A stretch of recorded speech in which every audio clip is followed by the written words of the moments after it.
হে বন্ধুরা, brand new ব্লগে আপনাদেরকে স্বাগতম। আজকের ব্লগটি হবে চট্টগ্রাম চিড়িয়াখানায়। এই গাইস, কি অবস্থা সবার? তো আজকে চিড়িয়াখানায় এত পরিমাণ মানুষের ভিড়ে আসলে ঠিকভাবে কিছু দেখাই যায় না। তো প্রথমেই আমরা বাঘ দেখার জন্য ভিড়ের মধ্যে দিয়ে যেতে লাগলাম এবং একটা খাঁচার ভিতরে দুইটা বাঘ ঘুমায় আছে দেখলাম।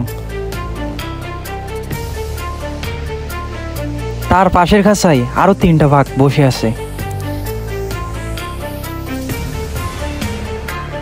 বাঘ দেখার পরে এবার সিংহ দেখার জন্য যেতে লাগলাম। তো খাঁচার সামনে অনেক মানুষ দাঁড়ায় সিংহ দেখতেছে। তো আমরাও কিছুক্ষণ সিংহ দেখতে লাগলাম এবং এর পাশের খাঁচায় দেখলাম একটা ক্যাঙ্গারু খাবার খাইতেছে। এরপর হরিণের নকশায় দাঁড়িয়ে কিছুক্ষণ মজা করলাম। তারপর একে একে অনেকগুলো পশু পাখি দেখলাম।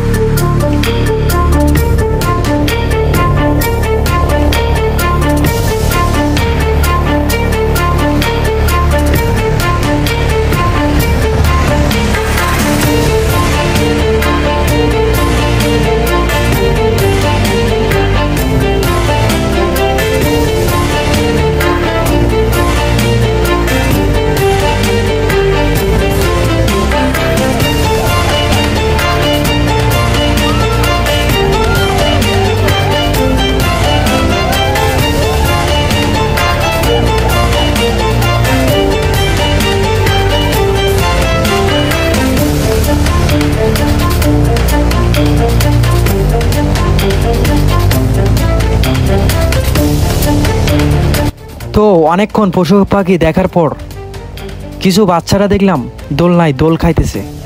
তো ওখানে কিছুক্ষণ সময় কাটালাম। এরপর পাহাড়ে ওঠার জন্য যেতে লাগলাম। তো পাহাড়ে উঠতে যেয়ে পা ব্যথা হয়ে যাচ্ছিল পুরা, কারণ পাহাড়টাও অনেক উঁচু আর সিঁড়িগুলো অনেক। তো পাহাড়ের উপরে ওঠার পর দেখলাম অনেকেই ছবি উঠাচ্ছে। তো আমরাও সেখানে অনেকগুলো ছবি নিলাম। পাহাড়ের উপরে অনেক সুন্দর একটা ভিউ পাওয়া যাচ্ছিল। মনে হচ্ছিল এই পাহাড়ের এই প্রাকৃতিক পরিবেশে সারাদিন এখানে থেকে যাই। তো পাহাড়ের উপরে অনেকক্ষণ থাকার পরে নিচে যেতে লাগলাম। তো আমাদের সাথে অনেকেই ঘোরাঘুরি শেষ করে নিচে নামতেছিল।